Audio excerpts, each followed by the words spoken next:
Hello, creators. Registration for our next Wellness Center Creators Retreat opens September 1st, 2025. And we'd love to have you join us in person in Vancouver, Washington, September 22nd through 25th in 2026. We've only got 20 spaces per track, so be sure to check out the options and see which one fits you and any leadership team members you may want to bring along. If you register before the end of the year, you'll get the early bird rate plus some new VIP perks. All the details are at wellnesscentercreators.com/retreats, and we can't wait to see you there.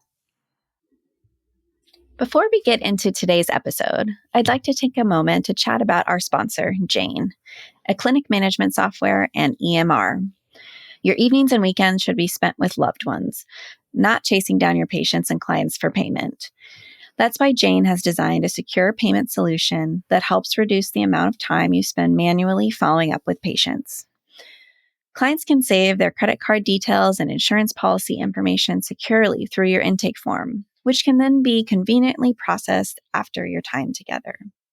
And if they've got an outstanding balance, you can send a payment request via email or SMS that allows your patients to pay off their balance online from the comfort of their homes.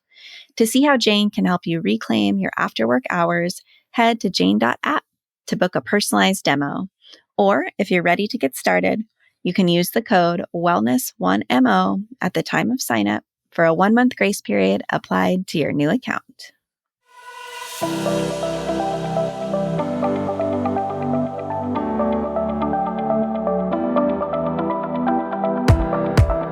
Hi there, and welcome to the Wellness Center Creators Podcast. I'm Kendall Hagenson. And I'm Anna Rudell. We're thrilled to have you join us on this journey of creating innovative, patient-centered wellness centers. As experienced health and wellness providers, we've seen firsthand the challenges of delivering comprehensive, holistic care to our patients. That's why we created this podcast, to share the knowledge, strategies, and insights we've gained from our own experiences and from connecting with experts in the field. Each episode, we'll dive into a different aspect of building and growing a successful wellness center, from developing a strong multidisciplinary team to implementing cutting-edge technologies and treatment approaches. We'll also share practical tips, resources, and real-world examples to help you overcome common obstacles and streamline your processes. Our goal is to empower you with the tools and confidence you need to create a thriving wellness center that truly makes a difference in your patients' lives. So whether you're just starting out or looking to take your existing practice to the next level, you're in the right place. Get ready to learn, grow, and be inspired. Let's create something amazing together. Welcome to the Wellness Center Creators Podcast.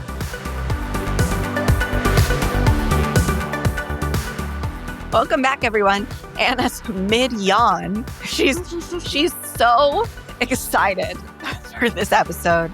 We welcome you to the Wellness Center Creators Podcast.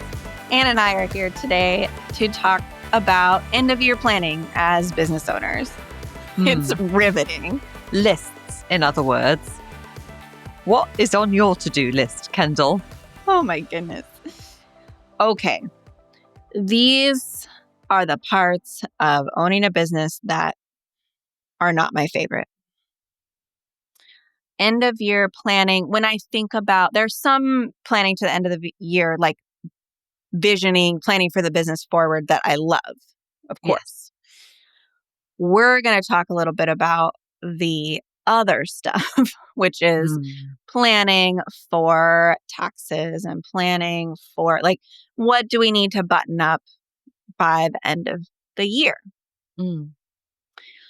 Of course, there's the things to gather and complete for tax purposes, right? For your CPA to have, ready whatever you need to complete for them. It depends on how you're running your business, and if you are in charge of bookkeeping or if you have someone else doing bookkeeping, right? Then that can vary of what you're preparing for your CPA.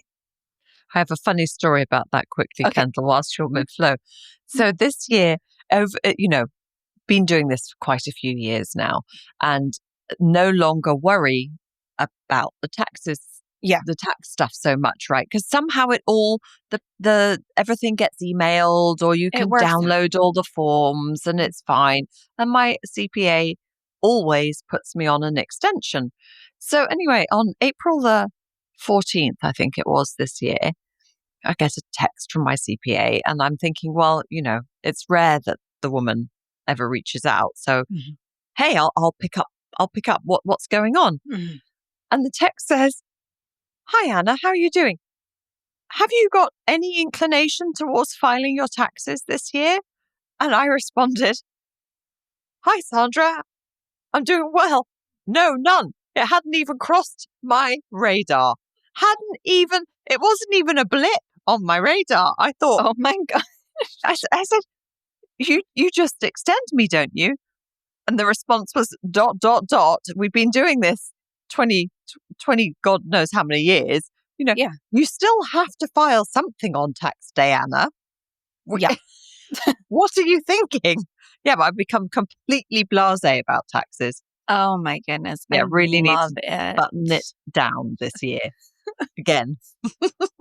Yeah, I mean, having a really great CPA, it just makes a huge difference. I mean, Yeah. we've had great experiences, we've had horrible experiences, as I'm sure our listeners have, and people can really mess up your Mm-hmm. stuff, you know. Yeah. So what I've learned over the years is I too have really been so fine with just passing that off to someone else. And that it's really important for me to be involved enough to make sure things aren't getting missed. Mm-hmm. Um, What things so, might get missed, for example? well, like last year, so I have, I have two separate entities. I have a private practice entity, and then I have our healthcare company entity. Mm. We made a switch of who we were using for our CPA and bookkeeping, and it's always a lesson in being clear too. But I thought I was being clear. Well, obviously wasn't. And so some things got missed with my private practice of being able to file on time. But again, it all works out. Mm-hmm. And everything can be fixed and extended. So it's not a huge deal.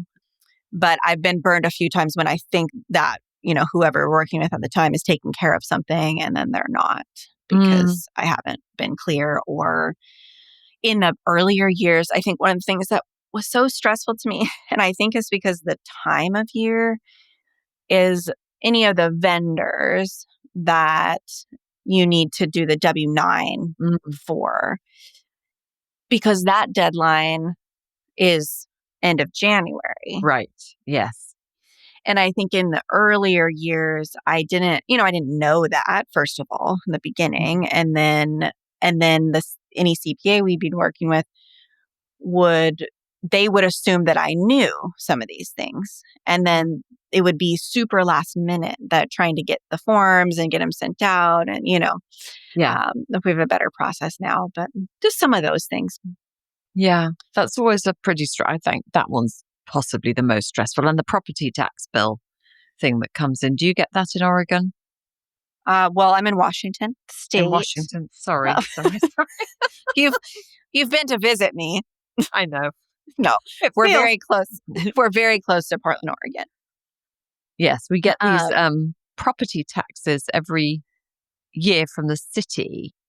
It's an oh, unsecured property. It's like I don't know what it is, but it's very confusing. So I just now send it off to the CPA. But that one mhm. tends to throw a wrench in the works. There's all sorts of taxes and, licenses we have to have. We have to have a city license to practice and the state, business license for city and state. And then there's in our city tax went up like exponentially a few years Yes. ago. They changed, right? Was that federally? I don't Because know, but I it's thought it maybe was gone up. but I thought it was just us, but apparently not. But I mean, it went up exponentially. So then you have to pay, like we have to pay for every employee, eh, every employees we have as a company. is a certain amount in our state now. And in What our do you city. mean every employee is a certain amount? So it's like, let's say it's $100 per employee. And does that bill come separately to the That's company? separate. That's separate. Yeah. And it used to be this very nominal amount. Right. And then they changed the law and it went up. And then there's also a new tax in our state where you have to charge sales tax for if you're providing education, like Mm. educational workshops. So this is why for the Wellness Center Creators Retreat, because we're providing educational workshops, like we don't have to charge sales tax to do one-to-one coaching. Mm-hmm. But now we have to charge it for the retreat registrations as of October 1st. Man, keeping up with these I know. ever-changing rules. The only way I knew about that was my new CPA is awesome and, gave a heads up. But I wouldn't have known, and then I wouldn't have charged the tax, and then we would have been burned, on the other side of it. So Mm. Do you do annual tax planning? Do you see your CPA a few times a year? we just stay in constant kind of communication because we use them for bookkeeping as well. Mm. So they have a secure kind of messaging system, and we stay in communication about the bookkeeping. And then, before end of year, we kind of touch base on tax planning. Mm. Mm. I'll have a meeting once or twice a year with my CPA so that we can stay ahead of what I or the company might be owing. Yeah. So we pay throughout the year as well. Okay, yeah, because Mhm. I hate a big Oh, tax bill. It's the nothing first worse. year that happened was so devastating. So devastating. Yes, pay ahead. Yes, or at least get your installments sorted out. Yeah. So obviously we have the tax planning for end of year, but then let's talk about the things that are a bit more fun or kind of, or at least for employees enjoy more, are one thing that we do. And I set this timeline myself, and I go back and forth around if this is the right time to do this in the year. But I set a timeline years ago where if we raise our fees as a company, we do that in September. Mm-hmm. And then for anyone eligible for raises, we moved it to the calendar year to January, which is easier in some ways and not in others. So we used to do raises based on each employee's, time markers with the company. And then what would happen is employees would just come throughout the year and ask for raises all the time. Mm-hmm. And for, really based on their life situation, right? Like, I could use some more money, so I'm going to go ask for a raise. So we got very structured with it around, okay, if you're eligible for a raise, you'll receive it in January. You will find out in November, December, your compensation benefits package for the new year. And for the most part, I really enjoyed doing it that way. However, it does create a lot of work at this time of year when there are inevitably transitions on the team in the fall tend to happen if we do have transitions. And then also holidays, Right. and just busyness, right? And having kids and doing all the things. So it does feel, it's sort of like a larger project every year. So I try to plan ahead and, work it in over time. But we've gotten very structured about like what makes someone eligible for a raise, why we have to be able to justify why we are giving this, why we are not giving it.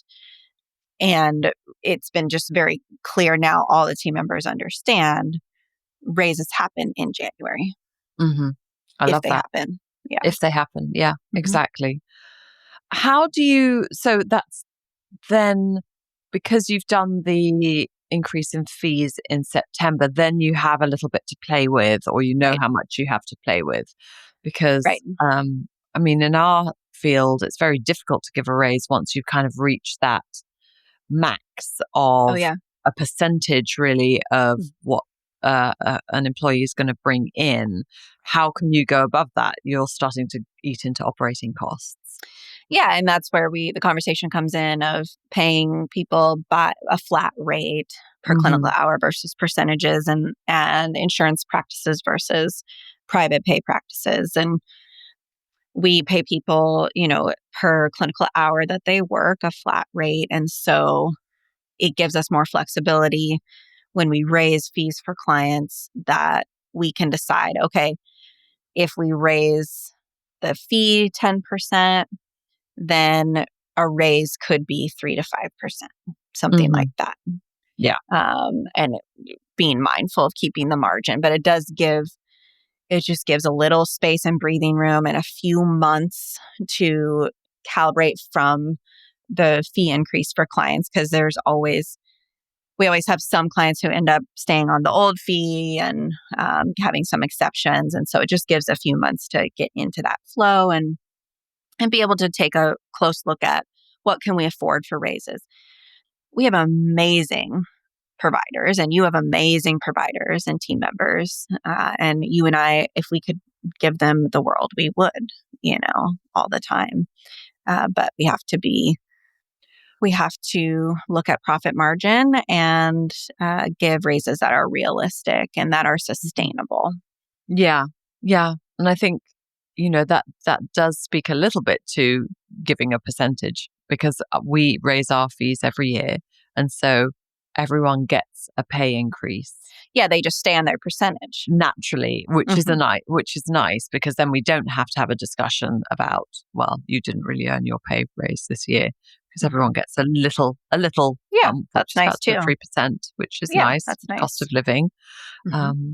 But yeah, we don't really have the wiggle room to give a nice raise at the beginning of the year. So yeah, there's pros and cons to each approach.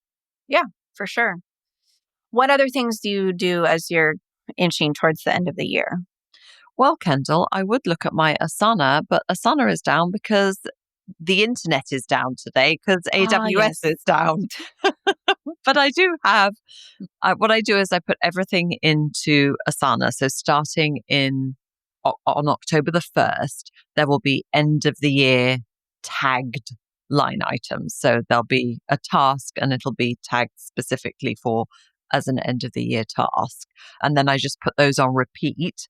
And then if it's a one that doesn't require us to actually finish out the year, then it's probably put at the beginning of that time period. So starting in October. And then if it's something that's more requires practitioners to be seeing patients or whatever until the end of the year before I can run the reports, then those things get bumped at the end of the year. Does that make sense? Mm-hmm. I feel like I've just gobbledygooked. It sounds like it works for you. It works for me. Yes, because it's automated. I love a bit of automation. I'm not going to rewrite the list every year. Yeah, well, why should you? Exactly. I bet you have a beautiful doc, do you, with check marks and things? Sure, I love a good document. You know me. Yeah, I mean, honestly, besides the kind of money side of planning, every year in September, October, we do the fall planning meeting, and it varies every year. This year, we're really focused on setting actionable goals, things we can implement for each modality to that are within, the core values of the company for 2026. So the fall planning meeting itself, by the time we get to the end, everyone's been delegated what they're working on. We have a timeline of implementing those things. So there will be some items that are implemented in fourth quarter by end of the year. And then there will be most of the items then we get into 2026, but then we have a timeline. And to me, that's the most fun end of year planning is kind of reflecting on where we've been and where we want to go and why we're doing what we're doing. And so that's happening soon. That's happening this week for our team. Yeah, those are definitely the fun things, not the boring list item things. But right.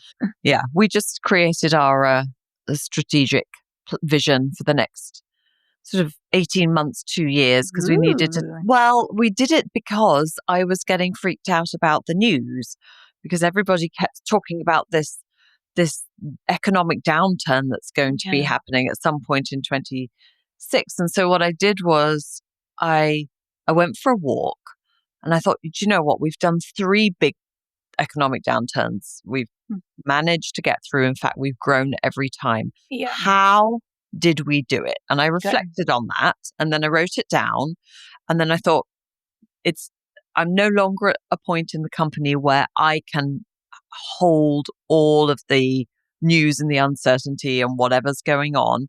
How can I now break down what we've done previously and create a strategic vision Yep. for each area of leadership, and so that they can hold and take responsibility for what they need to. So Yeah, I love that. marketing or coordinator or team leader, whatever. So then I had a meeting with them all and sort of shared the plan, which was loosely based on a vision that we had done a few weeks prior to that, which, everything changes, but, we have to make an analysis based on our external environment as well. Well, I think it's so important, and I've been Yeah. doing this as well, of really reflecting on, okay, all the most difficult phases that when our company has been open, that of most difficult phases externally to us, and how we have thrived through that, and what made it work. Yeah. What made it work, what made people continue services, and which services will people want the most, which services do people go towards the most when they're fearful about money, right? Yes. Where are you vulnerable and where can you grow? Yeah.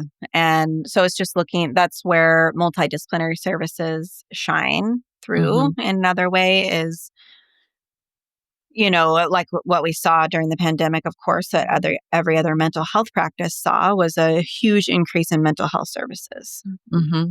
And a decrease in additional services.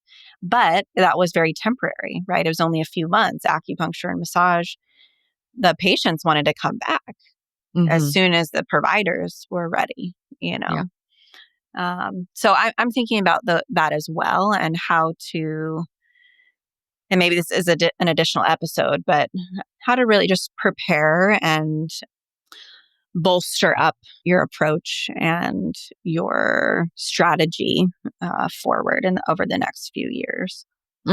Absolutely.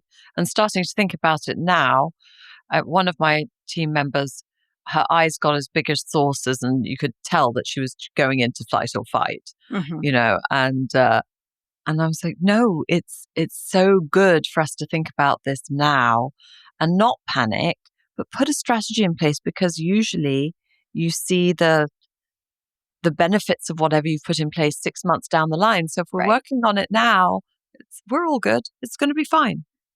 And that's where the dance is of working on that with leadership and not the rest of the team at times, to not cause panic, right? Most of our team members have the luxury of living more in the moment of their everyday work. And I love how you said luxury. It is a luxury. It is a luxury. And my team members voice that to me too. Every so often they'll say, it's such a luxury. I get to do my job, and I see what you're working on in the background here. And I'm just glad I get to do my job, Yeah. And we have several team members who have been their own business owners in the past. So they understand to an extent. And they're grateful that they're not doing it. So, but there is a delicate line of who do you plan that strategy with, because it can instill quite a bit of fear.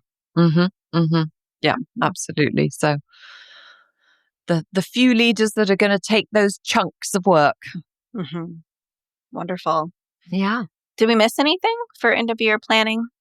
I think that's it. Well, until I've seen my Asana list again, I can't tell you. Sure. Until technology it's been a weird day of technology overall, for sure. I'll just say this too. My encouragement to our listeners also at this time of year for those who do celebrate holidays is to take time for yourself. Mm-hmm. Take time for your family, take time for what's important to you, but also to take time for yourself. This time of year can be very stressful, busy, and it's easy to feel like as business owners that we just really have to do it a certain way. And there's just no possible way that we could take time off. And I'm here to tell you, I always take the whole week of Thanksgiving off, and I take 2 or 3 weeks off in December to January every single year for the last 10 years. And the world keeps spinning. It's amazing. I love that encouragement. Thanks for being here, Anna. I hope, and as always, we hope this is helpful to our listeners, right? Lovely to see you, Kendall. Bye.